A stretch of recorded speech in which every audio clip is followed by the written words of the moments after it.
Thank you guys for coming to our talk. I know there's a lot of other amazing talks going on at this moment right now at I/O. We almost didn't come to this talk because there's so many good ones. So thank you, super appreciate it. We're going to talk to you guys today about design sprints, and you actually totally scored by coming to this talk because it's not just one talk, but two in one. And first we're going to talk about design sprints at Google Ventures with startups, and then we're going to hear about design sprints at Big Google. So first of all, Daniel and I are going to talk to you about what we do at Google Ventures. So Daniel and I are design partners at Google Ventures, and we're going to tell you how to prototype and test pretty much any product in just 5 days. So Daniel, take it away. Well, before I even get started, I want to talk to you guys a bit about a problem I've got. Unfortunately, it's a really big problem. In fact, it's a Super Mario scale problem. A really big Super Mario scale problem. I love Mario. I have since it first came out.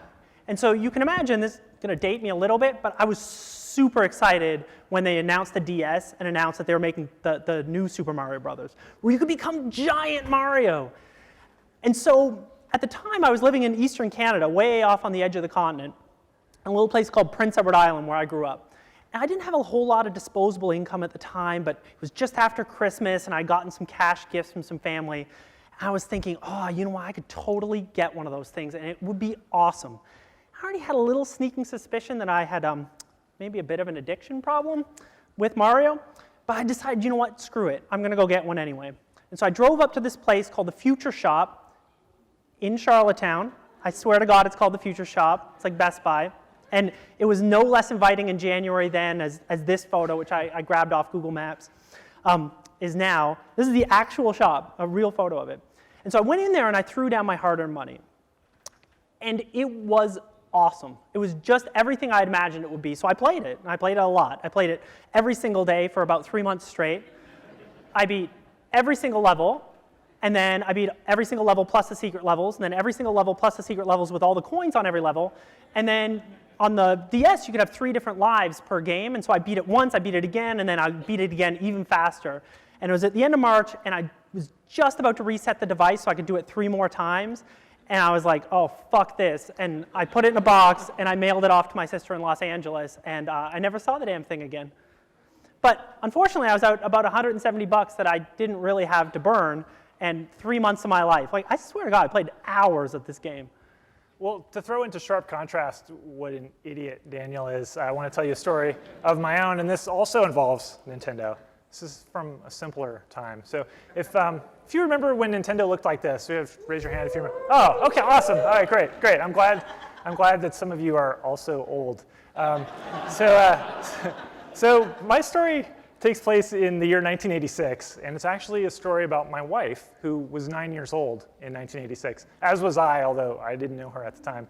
And like all 9-year-olds in the United States in 1986, I don't know about Canada, but everyone wanted a Nintendo, and this was what the Nintendo looked like. It was a big box, and everybody was so excited about it, but it cost a lot of money. So it cost $199, which if you adjust that for inflation, it's over $400. It's a lot of money at any time if you're 9 years old. And actually, Daniel, I don't know for you Canadians, maybe hopefully this will help. But I have to deal with this all the time. Thanks. This is actually how much maple syrup you can buy for $200, in case you guys were curious. And liters is spelled the Canadian way, but just craftsmanship here. So anyway, my wife was very industrious, and she scrimped and saved. She did chores around the neighborhood, and she saved up her allowance. And finally, she had $200. She's ready to make the purchase, and then right at the last minute, she got cold feet. She's like, oh my gosh, I saved up all this money.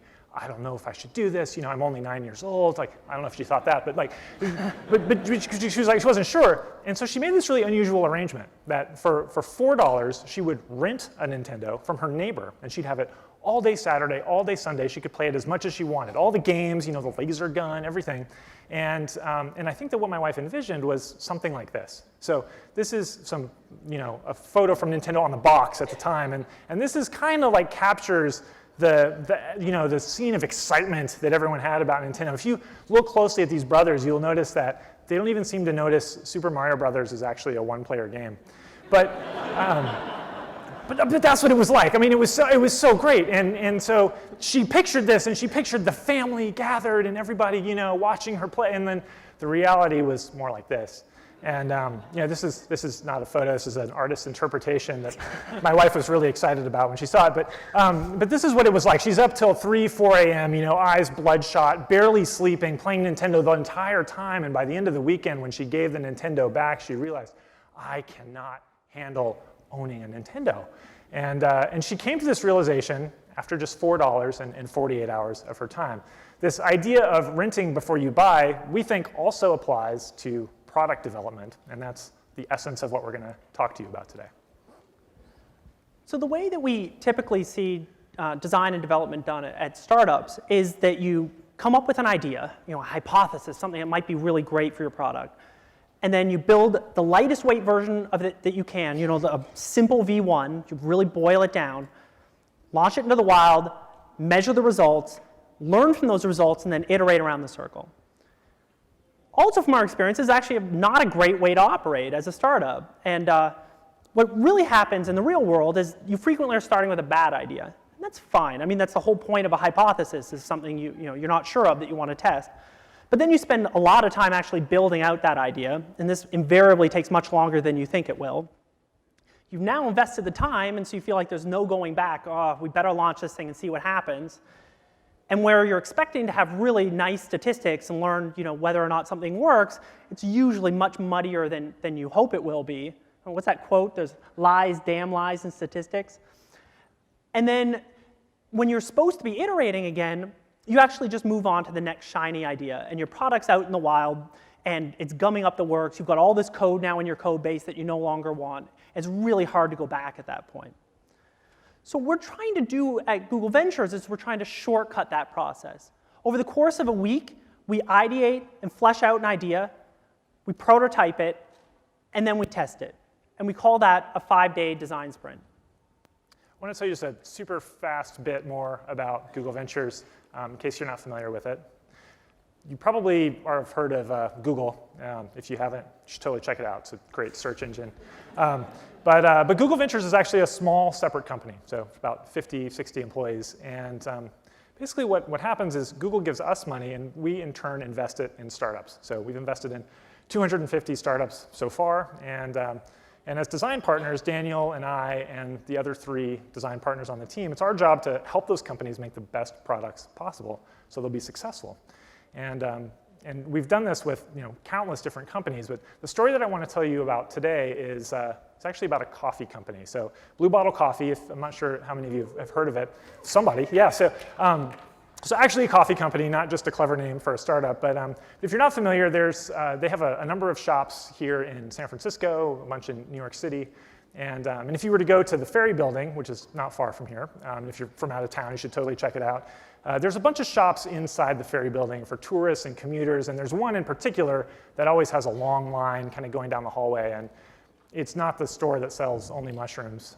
It's actually Blue Bottle Coffee, and here's the line. In fact, if you look closely at that line, you might recognize a familiar sort of praying mantis style figure. A praying mantis who only apparently owns one shirt. Nice.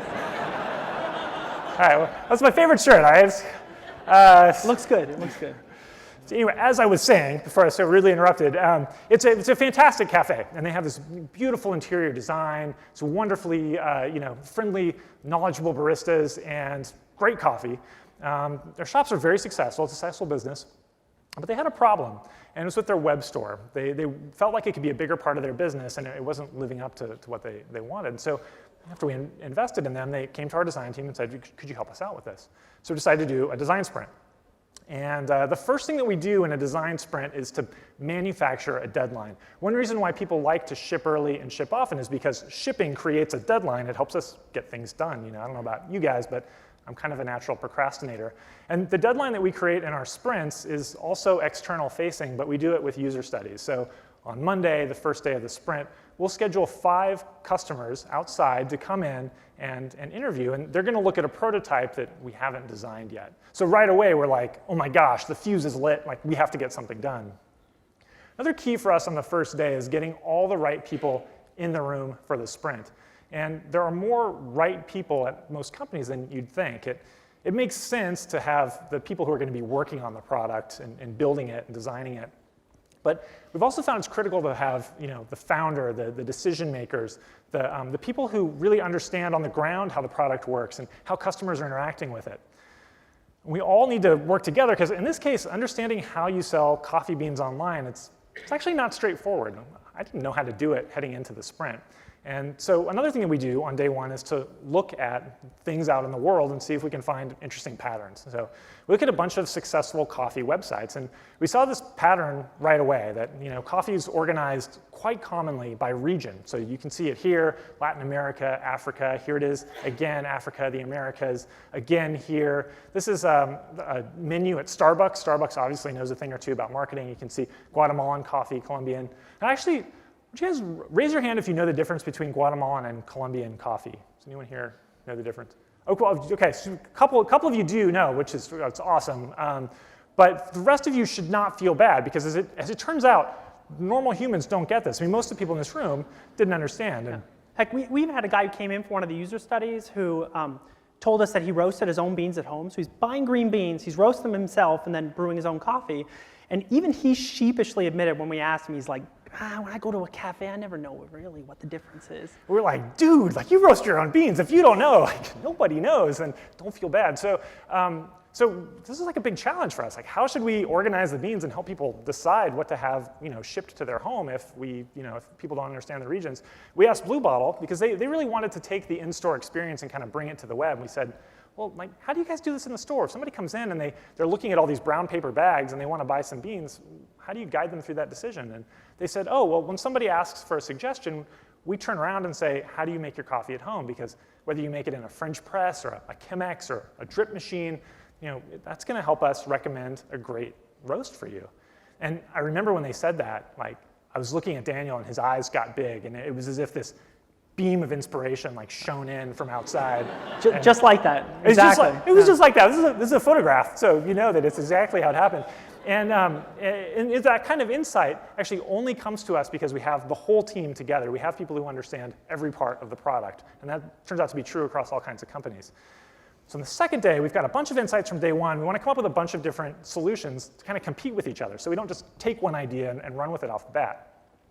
And the way we do that is with drawing. But I want to make sure you understand that we're not doing group brainstorming. So we found that group brainstorming just does not yield high quality results.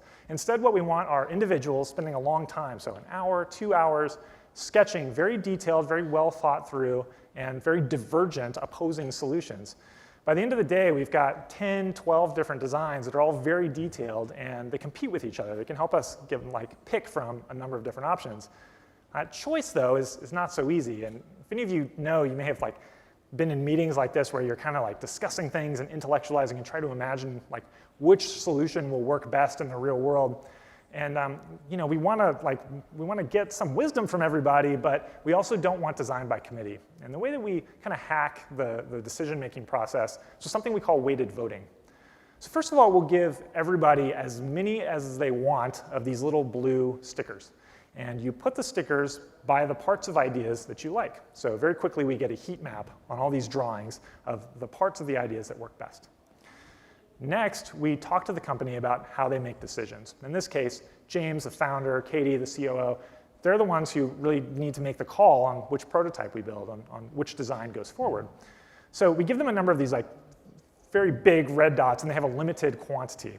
In this case, they pick 3 designs. So first, there's this idea of recreating the cafe. So what if we literally took the interior design of a Blue Bottle cafe and made a website that looked that way? The second idea is storytelling. Over the last day and a half, we've heard all of this great knowledge and expertise from talking to the Blue Bottle folks, and we wonder what happens if we just write a lot of that stuff on the website? And then third, there's that idea of organizing beans by the way you brew your coffee at home. The problem is we've got 3 different ideas, and we still have to make a prototype, right? So what we decide to do in this case is what we call a battle royale. We're going to pit the 3 prototypes against each other, and we're actually going to build all 3. Problem is, it's already Thursday, we only have 1 day, and it seems like there couldn't possibly be enough time. So we're going to build 3 prototypes in a single day, and we're not going to stay up until 4 in the morning to do it. We've got a few fancy tricks in order to get there. The first is that when we were doing the sketching, we were not just sketching individual screens. We were sketching little like 3-step or 4-step flows. So when we unpack the ideas that we want to make, we're able to lay them out in a storyboard. And this is, running from the top, a storyboard of the 15 or 20 screens that a user will run through. And we can just translate those right onto the board. And then as Jake was saying earlier, when people were doing the sketching, they weren't BSing it. They were taking the time to write real copy. They were putting where the image might be, where buttons might be, what realistic microcopy there's going to be. And so we're able to just take it from low fidelity and push it up to a much higher fidelity. And to move to that level of fidelity, we actually choose intelligent tools. And we're not working in Photoshop generally. We often work in Keynote, for instance. This is a Keynote mock from the Blue Bottle Sprint. And we find it gives us that Goldilocks level of fidelity. It's neither so basic that users know that they're in a prototype, but it's also not a good enough tool to do production design where we're spending a lot of time polishing buttons and making everything look exactly perfect. We just want it to be good enough to suspend disbelief. Keynote also has the advantage that many people on the team can contribute to it. It's a low barrier to entry design tool.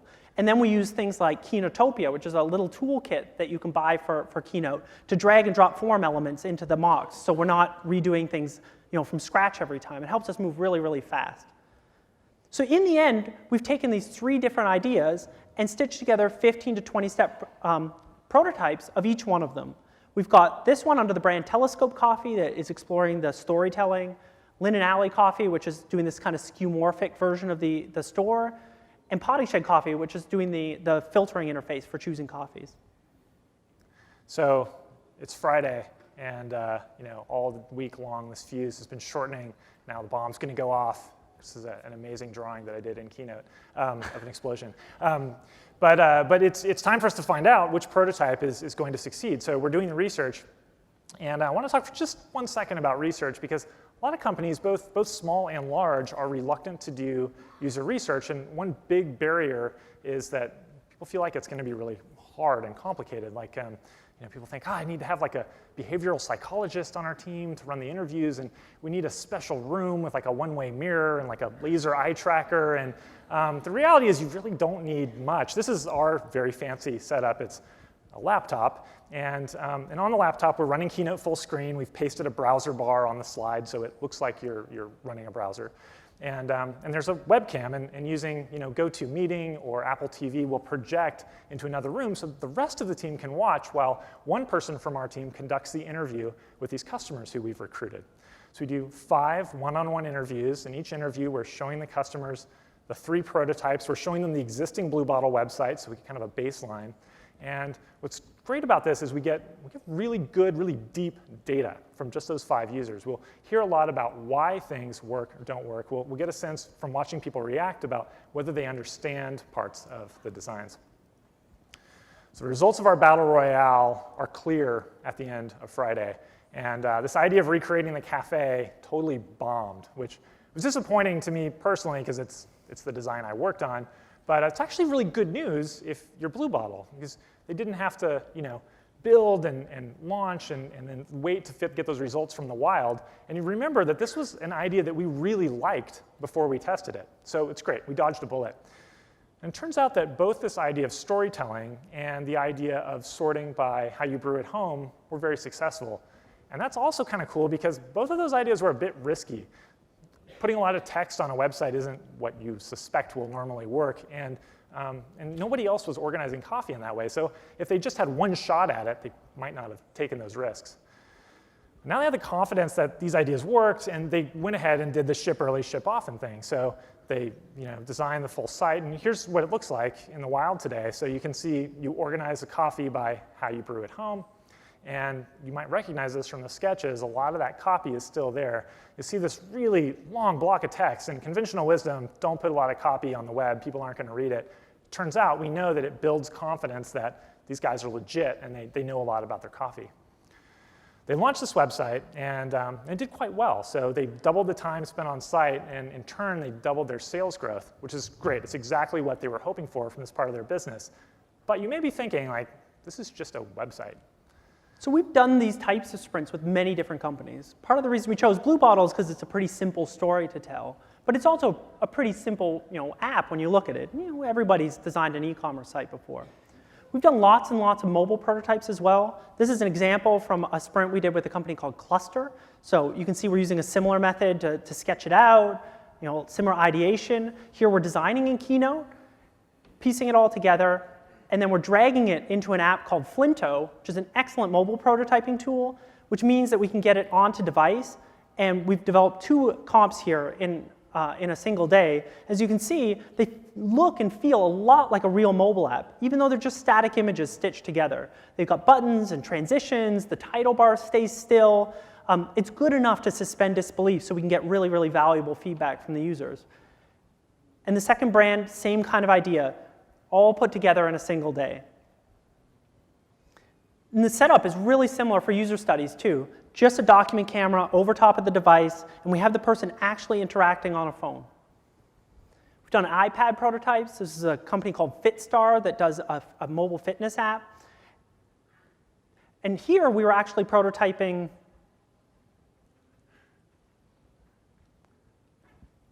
I'm not sure this is going to go. We're actually prototyping motion and sound on this prototype. And so there's actually video playing, and we were recording audio during the prototyping phase. So we're actually prototyping an audio interface where you're stepped back 3 or 4 feet from the iPad, and it's giving you instructions out loud.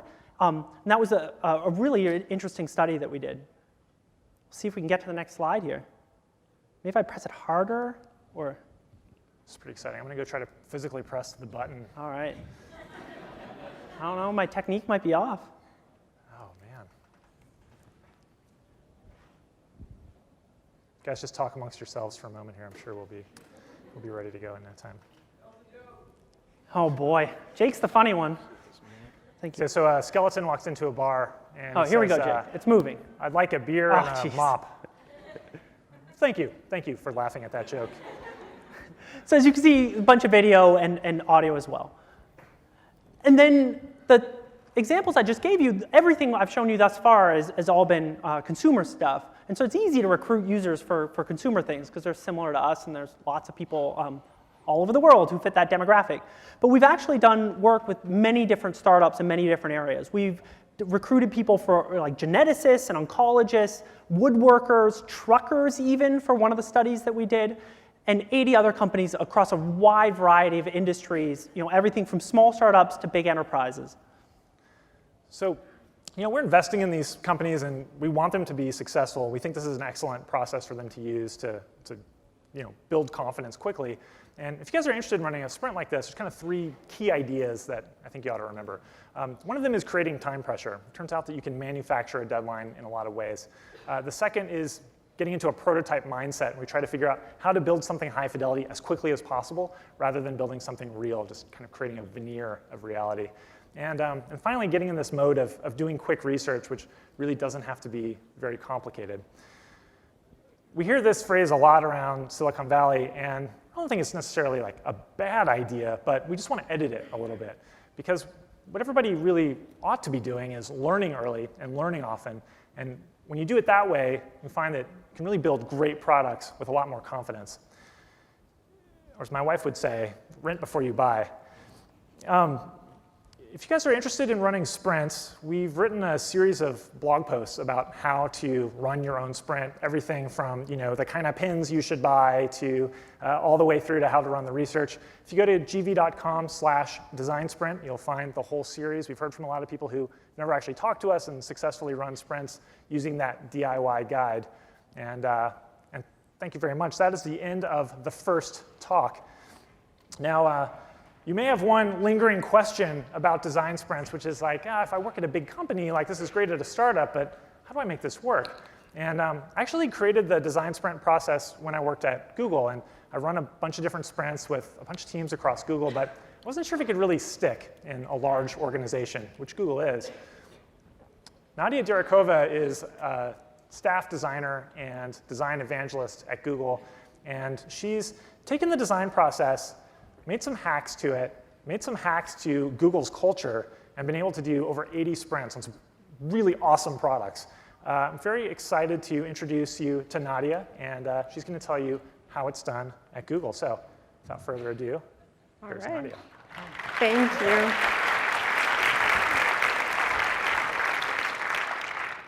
Thank you, Daniel. Thank you, Jake. I'm really excited to be here today. I've been looking forward to this because very rarely do we get a chance to talk about how we do design at Google. And with the design sprints, we have something that's really cool and unique. It is cool and unique because design matters for all of us, and speed matters. If you're a startup, you're running out of money as soon as you raise them. And if you're a large company, you might have a team and a goal that is so large that by the time that you meet it, it becomes obsolete. By combining speed and design, we are creating design sprints to help a number of products advance their goals. That helps us avoid wasting time, money, and precious ideas. It is true what Jake said. I have done 80 design sprints. And perhaps I should warn you, it's an addictive way of working. Once you start, you don't know when you're going to end up. I have not done these sprints by myself. In every case, there's been a talented team that worked with me to compile their goals and to decide how and where they want to end up. So today, I want to share with you some stories about sprints at Google X, sprints at Google at scale, and I want to give you 5 hacks about how you might be able to do your own sprints. Let's start with Google X. As you know, X is a new product laboratory, and we developed things like the self-driving cars. That was also the first large sprint that I did. The team came to me and they said, we want to create a shared vision of how this product can be not just an amazing scientific discovery, but also an amazing product for people. As I started talking to them, I realized that an interesting thing is that, by the nature of their job, each of them are focused on different time frames. Some people are focused on short term, and some people are focused on the long term. In addition, what was going to be available for the team in terms of technology and capacity changes over time. So what's available today, tomorrow, and in 4 years from now really expands. The technology frontier for anyone expands over time. So how do you create a shared vision for something that changes so much and where people already perceive it in different ways? What we did is create 2 teams in parallel. In 5 days, we were able to create even more output by sending one team with requirements for working 2 years from now and another team working with requirements for 4 years from now. They were able to create really exciting vision videos and show the team kind of like a postcard of what might be happening in the future and help make better choices. That was 1 week out of many, but a very interesting week. One day, I walked into campus and I saw this. And I thought, what is this? This is one of the balloons for Project Loon. The team is sending these balloons in the air in order to help distribute internet for parts of the world that don't really get it. It's an amazing project. It gives me a sense of wonder. At the same time, what was really important for them is to create great antennas so that the signal that's sent from the air can be received on the ground. So the talented design team at the design kitchen at Google X ran a design sprint. They came together, they explored different ideas, and they made prototypes, like hardware prototypes, like various different kind of antennas that they can test. What's interesting about it is that if you put an antenna on a conference room table, you cannot tell if it's too large or too small, or if it is easy to install. It doesn't give you a lot of information. So you actually have to try putting the antenna on different pieces of something that kind of looks like a house. And in fact, they build a house mock-up in order to be able to do that, like that. How cool is that? If you go to your team and say, let's build a house so we can test our ideas, they might think you're crazy. But that might also be the right thing to do if you want to test your idea, if it's related to something like that. Glass is another team that uses sprints internally as one of their toolkits, but they also pioneered the idea of design sprints for developers, for you guys. So the Glass development team invites developers to come and learn about the platform. What are the design requirements? How do you make something good with this? They get a chance to try the hardware, to come up with different ideas, and quickly put the ideas from a post-it into something that's like a functional prototype. It all happens in about 4 hours. The sprint is not very long.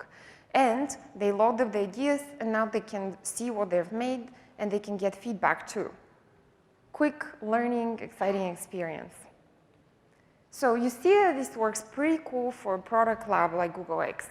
But does it work at scale? If you have a huge team and a huge goal, how does it happen? Indeed, we have found that sprints have become very popular with teams across the company.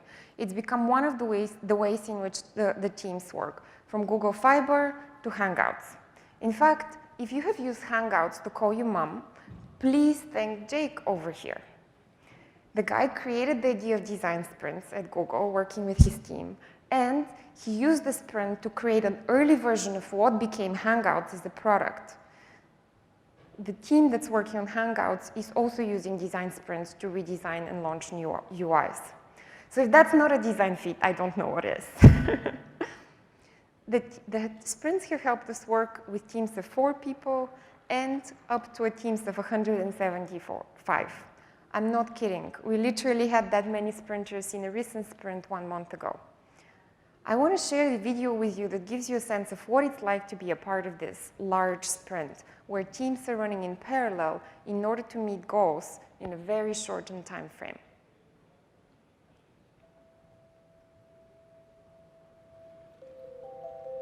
Great design happens within constraints.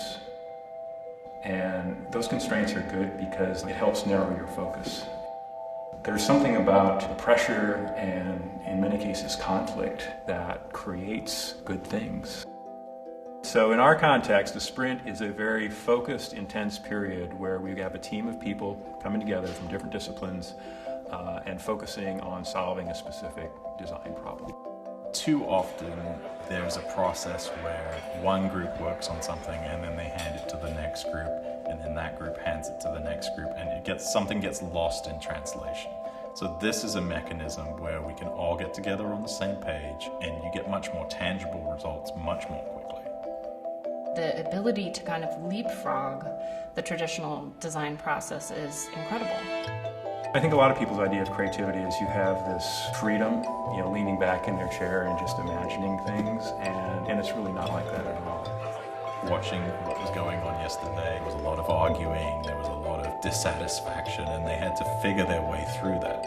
And so today they're actually testing their prototypes and changing tack a little bit. And that's kind of the magic of it, when you see these transitions that these teams go through. A lot of what comes out of Sprint Week is this intangible camaraderie that helps us work better together. But the second part are the projects. What we're trying to do here is create very high quality deliverables that turn into real products. An actual artifact at the end that you can then take to engineering to build, or you can take to customers to get more feedback on. We hope that there will be a lot of the projects that people are working on that will get picked up in some form or another, but there's really no losers. When you participate in a sprint, you either win or you learn. All right, win or learn. That's the spirit of the sprint. You win when you get to make something awesome and get totally shocked in how fast you can run. And then you learn if you create something that advances your goals. You know how to do it better next time. So, you might have your own design process and your own way of working. I want to share 5 hacks with you that will help you compress your design process from a large piece to something that's short, a week or less. We're hoping that these hacks will help you. First is to be aware that the sprint is something to design. It's worth putting the effort into it, and here's the workflow for a typical sprint. There's work before, during, and after. Before the sprint, you want to make sure that you're solving the right problem. It doesn't matter if you create something that no one wants to use or it's not useful in your organization, so you need to focus on a challenge. You want to create a team, bring the right people together, schedule the sprint so that it makes sense and every minute is planned. During the sprint, it's about letting the teams experience the right set of design methods and research methods. And it's about working as fast as you can, helping resolve the conflicts, looking for the deeper insight. After the sprint, It's all about making sure that the results are pointing towards launch. You want to be successful. I want to draw your attention here to how much effort is involved before and after. Many people skip that part and they only focus on the middle of the sprint. It's so exciting. Let's just run and make amazing things. You want to make sure that you're prepared and that you're pointing towards launch before and after so that you can be successful in what you create. Now, here's another hack. Because the design sprint is a unique way of working, we have also created a new role. We call it the sprint master. This is the person who's going to be the CEO of the project and make sure for the duration of the sprint, everybody's working at an amazing pace. Now, this is not a duck with a snorkel, it's a ninja. These people are awesome. So here's Jin, he's the designer and the sprint master. Here's Marty, he's a designer and a sprint master. Ellen, Lauren, and Dave. What they have in common is that they're awesome designers, but they also are prepared to be sprint masters and they can take their team and make them totally shocked in how much they can achieve together. We found that by measuring the satisfaction of sprints that had and didn't have trained sprint masters, that the second kind does better. People are more satisfied with participating in a sprint that's well-crafted. So the reason also the sprint masters matter is that if you have a team that's only sprinters, the most predictable outcome is that they end up in different directions. You need the sprint master in order to create a sense of a common goal, of a shared dream, and let them run fast. The sprint master ensures that. Designing the team is another and very interesting part of it. Now, we know from Jake that working with designers, PMs, engineers, everyone is really crucial. What happens if you're missing someone? Say you need to add a researcher to your team because you don't have one. The sprint is an opportunity to redefine who is on your team. You can invite a researcher from your larger organization or find someone from the industry. No one wakes up hoping that they're going to have a boring day in which they do not contribute decidedly anything towards mankind.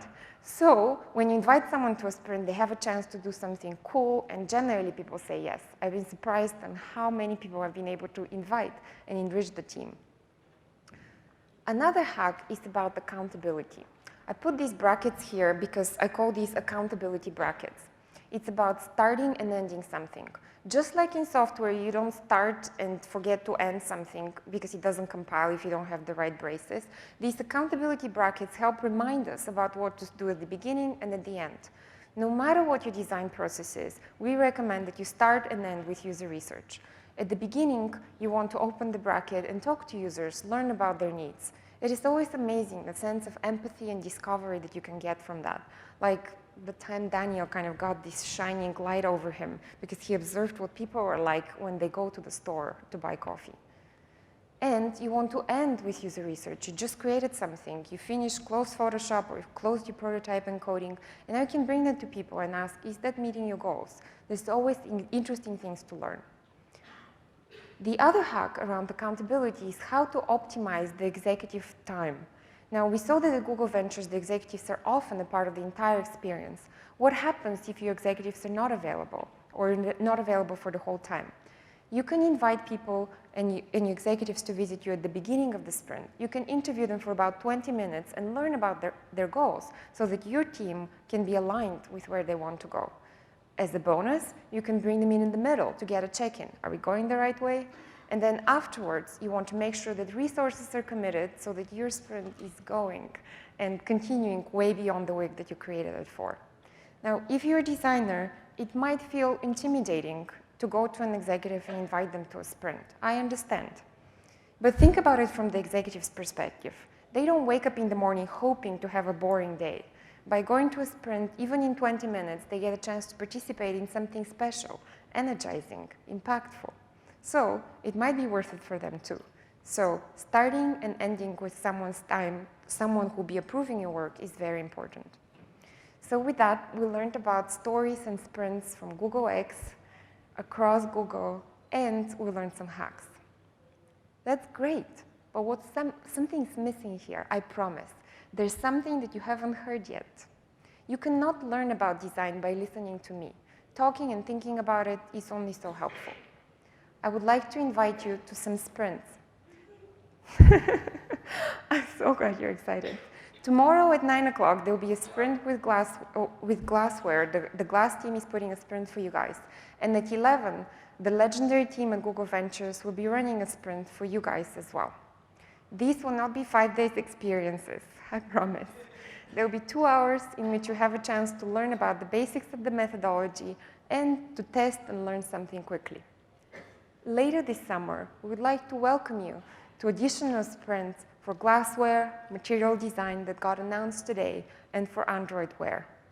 You can sign up, and if you're interested in this way of working, let us know at this form. Design Sprints with an S, 2014. Let us know and bring your team. I want to leave you with this message. Make great things, and you might as well do it fast. The world needs you.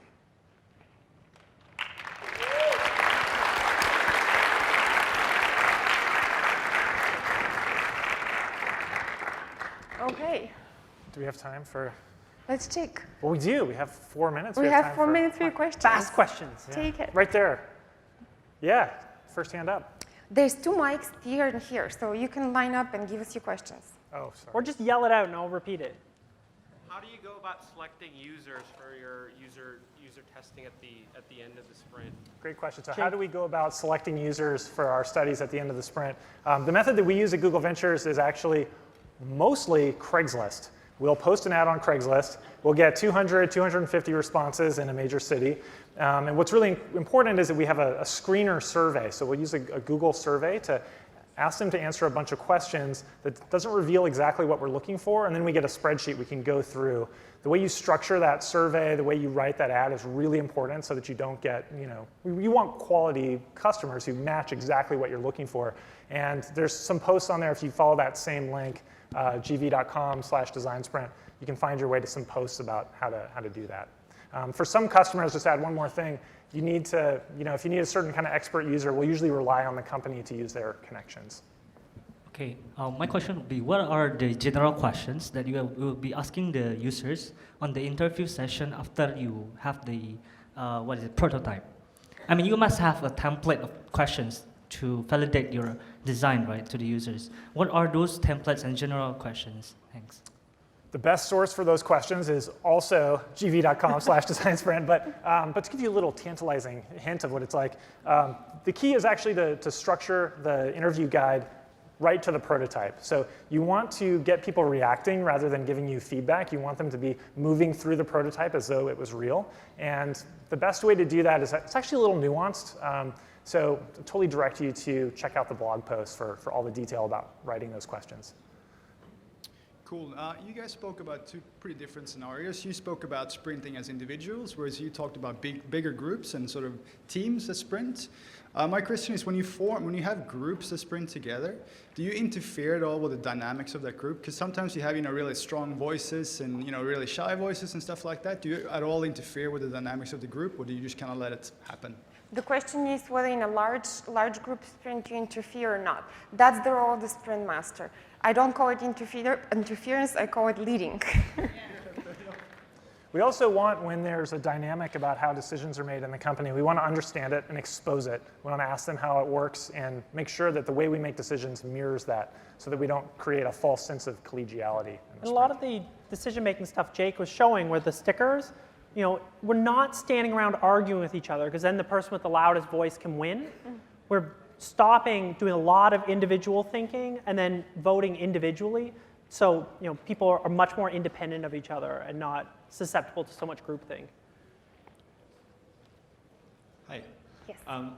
What are some of your tips for enforcing deadlines when you need to wait for significant data to make intelligent iterations? Well, that's a pretty complex question. I think that what significant data is defined as is I don't know what you mean. We think that you can get really good data from a lot of different ways. And one of them is these kinds of user research. There are other ways to get it fast. And I understand sometimes there's certain kinds of decisions that you can only get from a real world launch. But our framework, our lens is what is the the fastest way we can test this hypothesis that we have. There's something we don't know, and how can we get to an answer as quickly as possible? We need to test it somehow. And if we think of it as a prototype and a test, it opens up a new world of possibilities. When you think the only way you can get data is to launch and measure a live product or a fully functional live product, it limits you. So without detail, it's hard for me to not give that kind of hand-wavy answer, but I think that's the key for us, is always thinking, what's the fastest way to answer the unknown? We'll take one more question. What tools and modifications can you suggest for working with a distributed design team? So if they can't physically be there to put stickies, do you have like tools that you use? The best tool is a plane. You could just get them there. That would work the best. But Nadya, do you have any experience with this? It's worked well? You can do Hangouts. I mean, it's best if you're together because you really feel that bonding. But if you can work, in a virtual way using like virtual tools. You just need to plan it better. Think about it. Thank you. You're welcome. Thanks you guys so much. You can track us down. Thanks a lot.